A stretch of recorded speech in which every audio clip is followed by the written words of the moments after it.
What's up, everybody? Matt Gajeski here, back again with the Stokastic channel. Today, we'll be talking some college football DFS ahead of week one. Yes, week one is here, and we're going through all of Thursday night's action. Before we get started, make sure to hit that thumbs up button, subscribe to the channel, and hit the notification bell so you know when this and all other content goes live.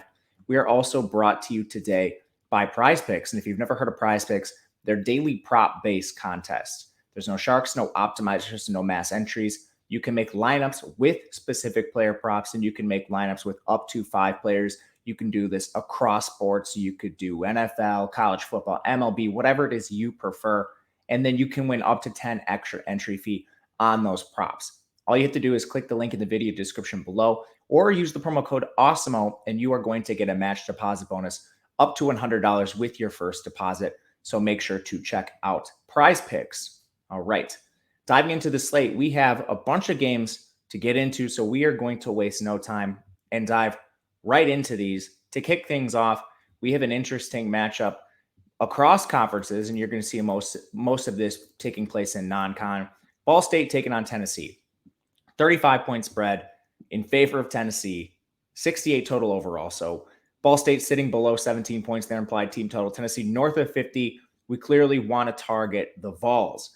But starting with Ball State, just to quickly give you an overview of this team, they have a new quarterback coming in. They're fairly up-tempo, pass the ball a lot, but that's probably going to be an issue against Tennessee in terms of pace. They run a running back by committee. Will Jones and Carson Steele are going to split work. Carson Steele worked a little bit ahead of Will Jones to end last year, but still expecting this to be a timeshare to some degree, so probably not messing around there.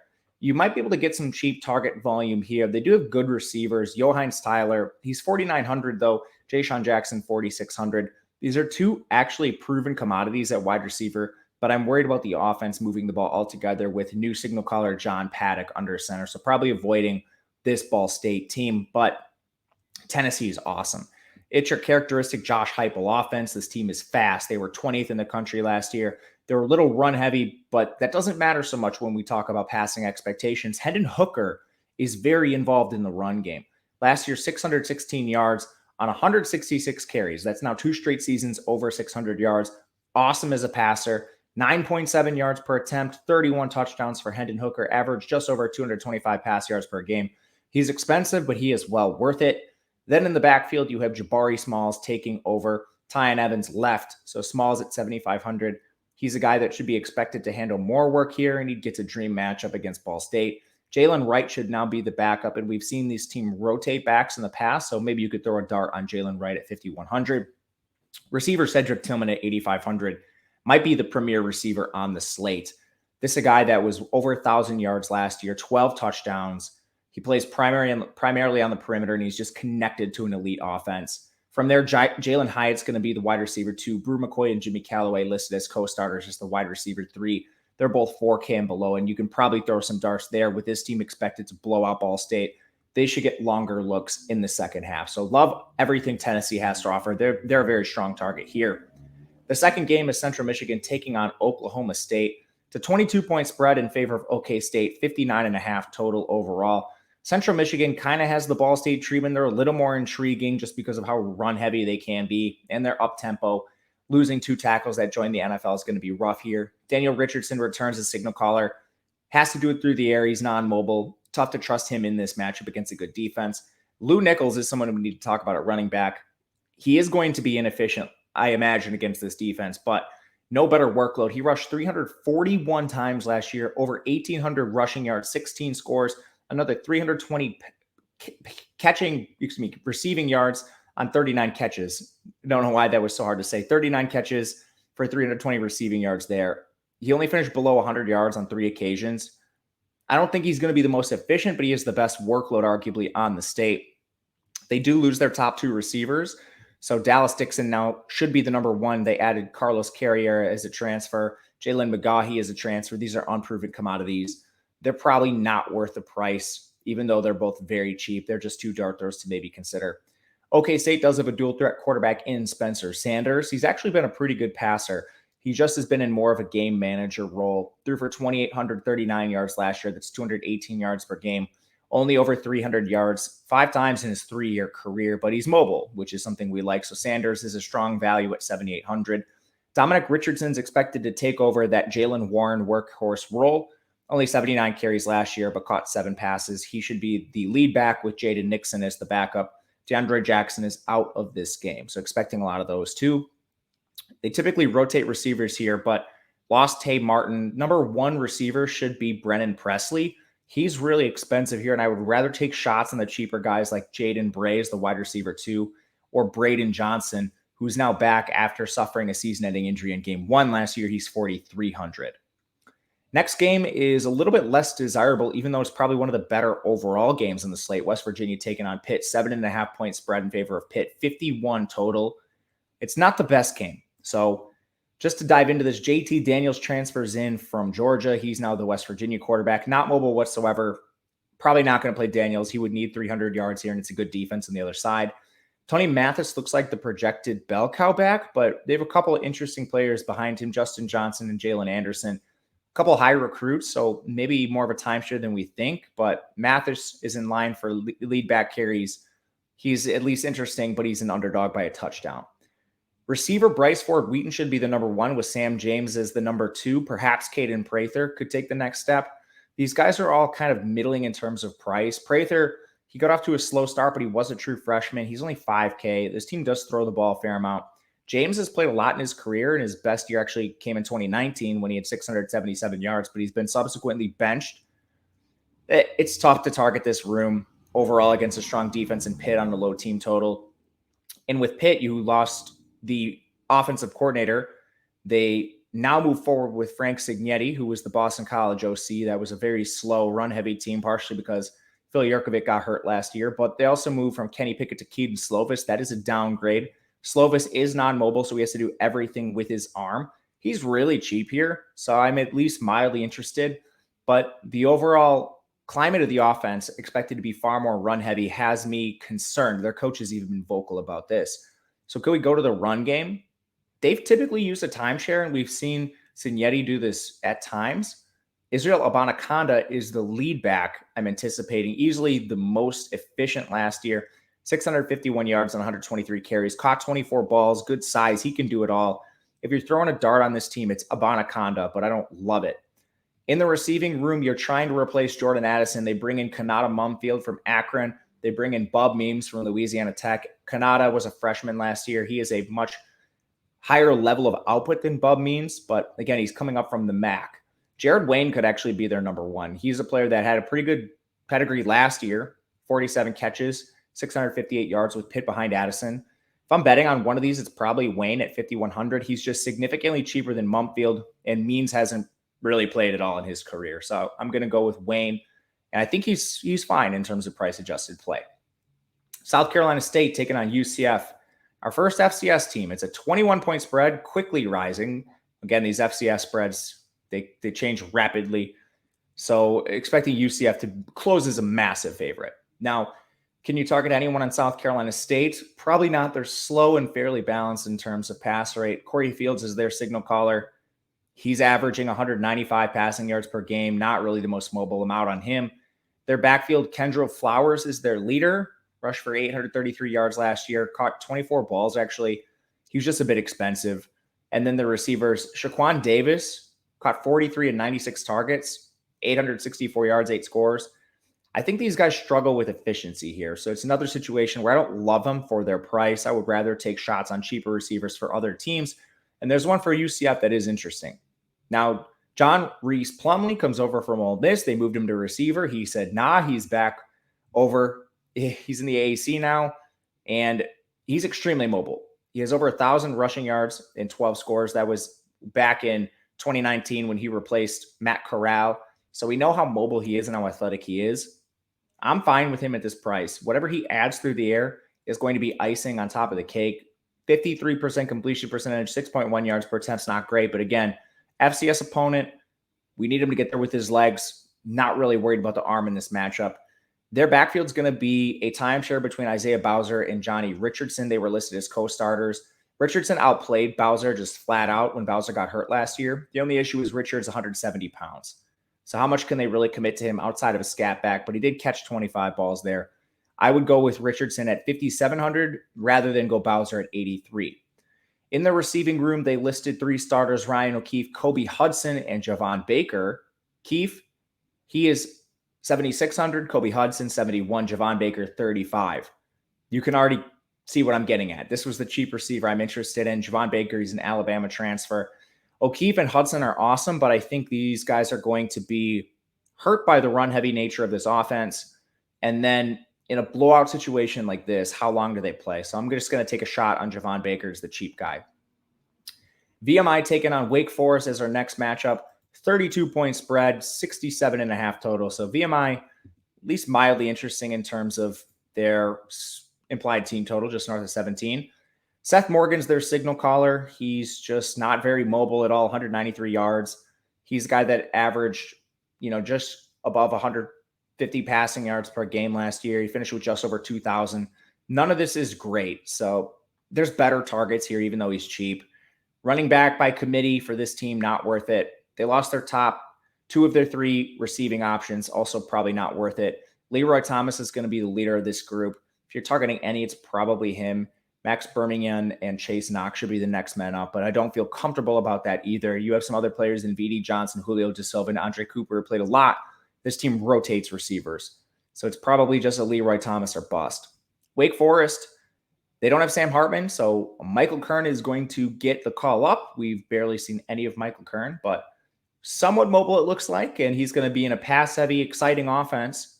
They run a ton of plays, so what better time to break in the new signal caller than against an FCS opponent? It's RB by committee, so Justice Ellison, Christian Turner. They're just dart throws and GPPs, not really dart throws. I mean, you could get the Florida State treatment where they just run all over them and 2 guys have 100 yards.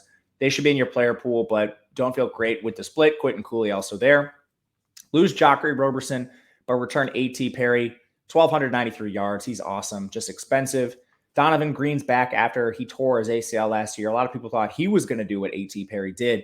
I would rather play Donovan Green as a price-adjusted play. We've seen him in a full season, caught 29 balls for 582 yards in just 8 games in 2020. He has also elite speed, track speed.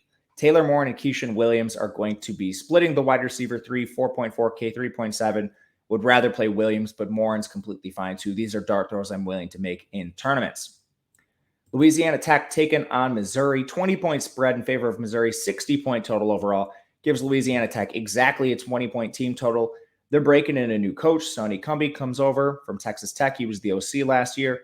Matthew Downing comes over from TCU. He's a transfer quarterback. We've only seen 44 pass attempts from him and 16 rush attempts. Complete unknown, going up against a superior opponent.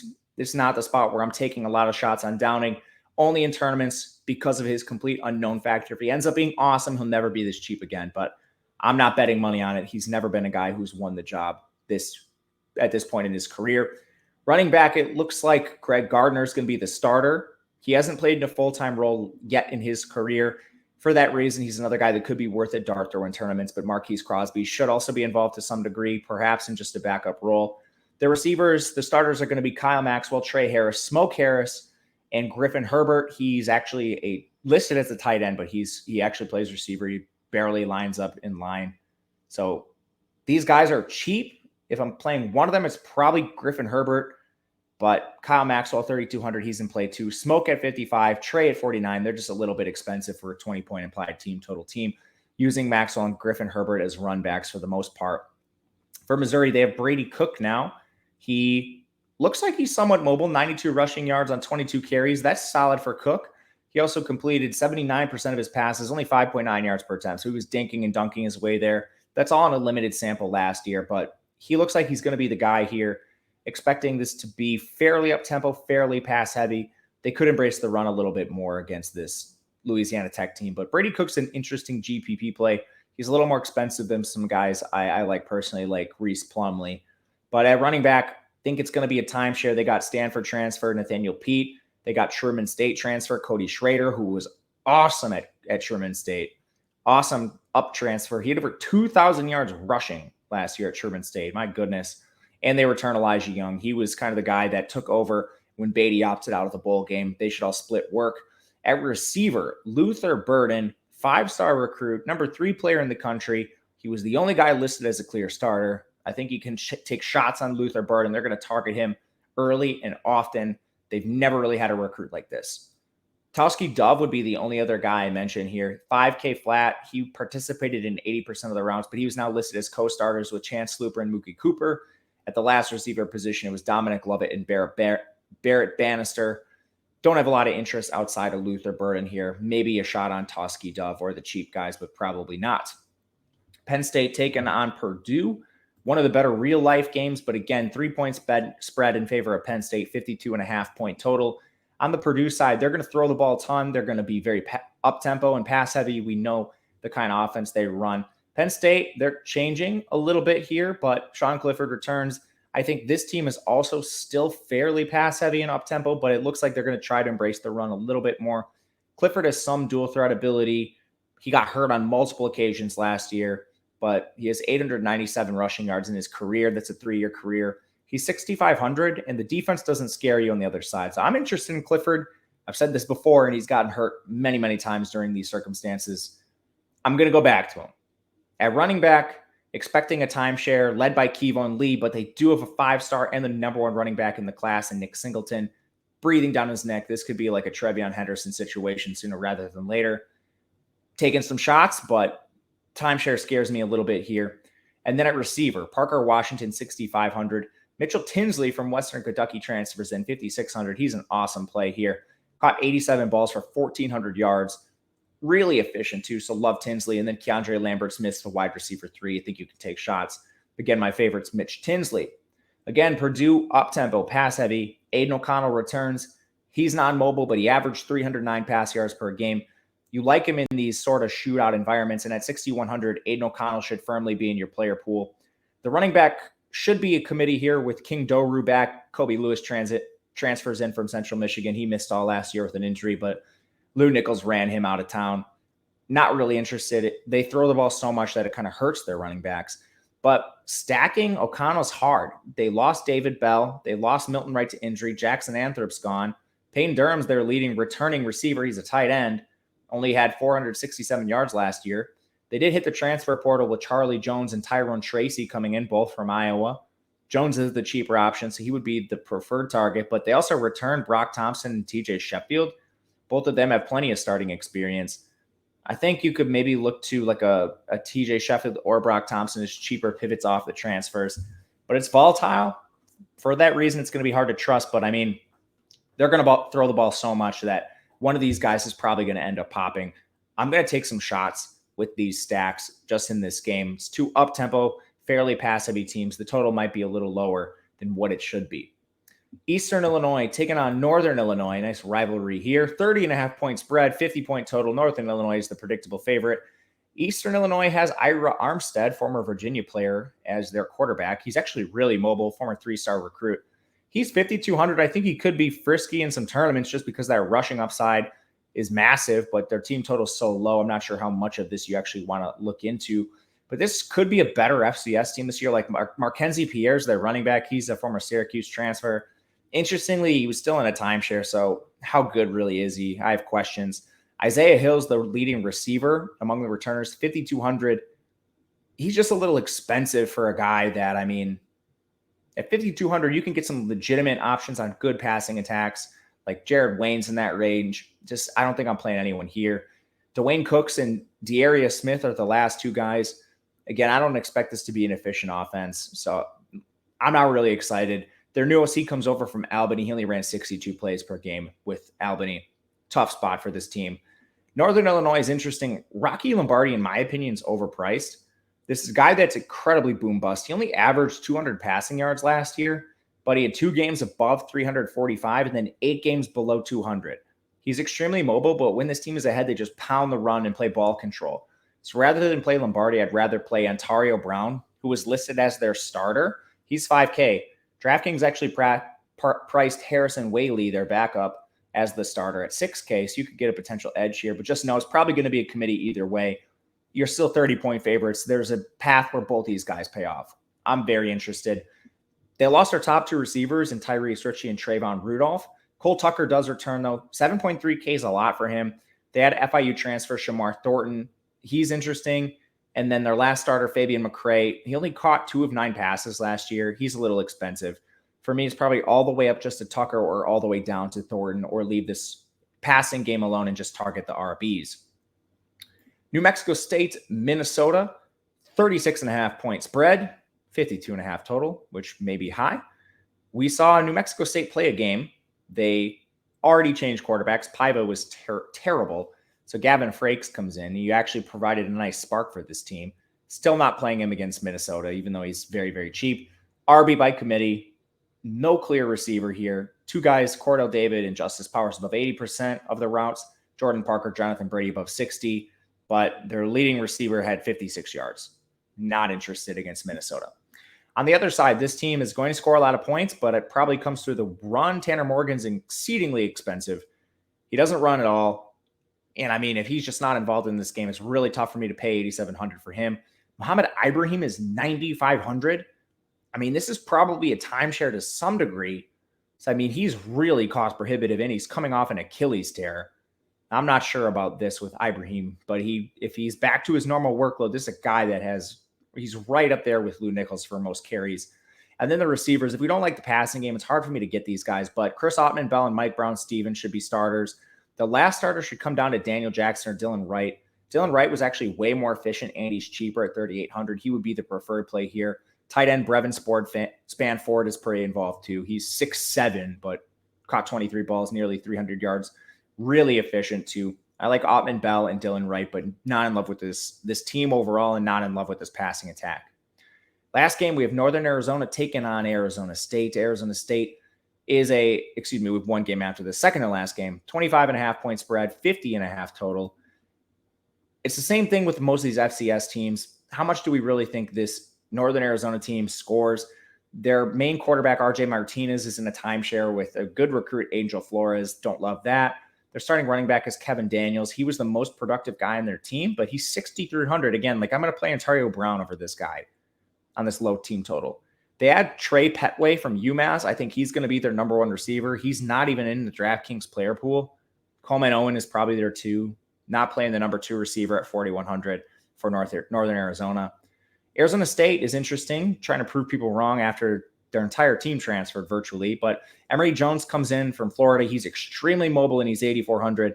This is a fine play if you think he gets there with the ground game. 759 yards last year just as a rusher. He was pretty good as a passer too, 65% completion, 7.9 yards per attempt.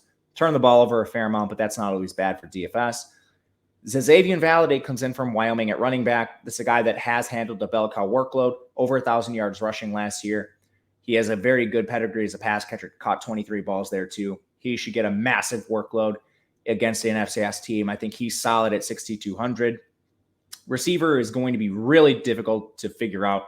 They lost 5 of their top 7 guys, but I'm tentatively anticipating Andre Johnson, Brian Thompson to be their top 2 receivers. Johnson, 7,700, and Thompson, 54 is a lot to pay for a guy we're not even sure is going to be a clear starter. I think Giovanni Sanders could be a really cheap guy to look at 3,300. This team historically has rotated receivers outside of the days when they had N'Keal Harry and Brandon Ayuk. So I'm just going to wait to see someone evolve and target Validate and Emory Jones in lineups by themselves.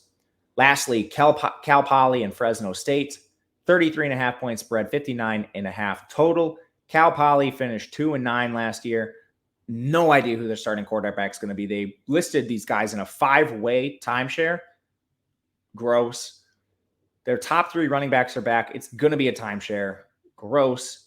At receiver, I'm not playing any of these guys if I don't know who's the starting quarterback, but my goodness, Chris Coleman, I think, is number 1, and Zedekiah Centers is number 2. Giancarlo Woods, maybe 3. This team does pass the ball a ton, 53% pass rate, but man, these are some risky guys. The best thing you can say about them is they're really cheap. So if you're looking for a really cheap run back to a Fresno State stack, you can easily find a starter below 4K. On the Fresno State side, it's Jake Haener at 9,100. He's a pure pocket passer, but he is a 315-yard average going back to last year. That's solid. Just wonder how much he actually plays. Running back should be a combination of Jordan Mims and Malik Sherrod. Mims was actually pretty active last year, 127 carries, 25 catches. He had really good efficiency. Sherrod only carried 11 times, but they use a change of pace back in this offense. He could be live in just a blowout game. Receivers quietly strong for this team. Jalen Cropper, 83. Josh Kelly, 68. And then Nico Remigio comes in from Cal, 5,100. They use a couple other guys in Zane Pope and Ty Jones, and I think they rotate a lot in a blowout spot. Cropper's fine, but I do prefer A.T. Perry and Cedric Tillman as the expensive receivers in this offense overall. So probably not a ton of them, but will be splashing just because Cropper in particular is so dang efficient. He also takes a lot of rushes, rushed 19 times last year overall. But I know that was a quick rundown. Thank you guys for watching. As we head out here, make sure to hit that thumbs up button and leave a comment. Let me know who your favorite DFS plays are. We'll continue to do this for every single slate. And we will bring back the data sheet. Just no games have been played yet, but I know some of you have asked. It will make its return. Until then, I'll make sure to get back to you in the comments section. And I'm on Twitter if you'd like to reach me. I am there at Matt_Kajeski. Thank you guys for watching, and we'll see you again next time.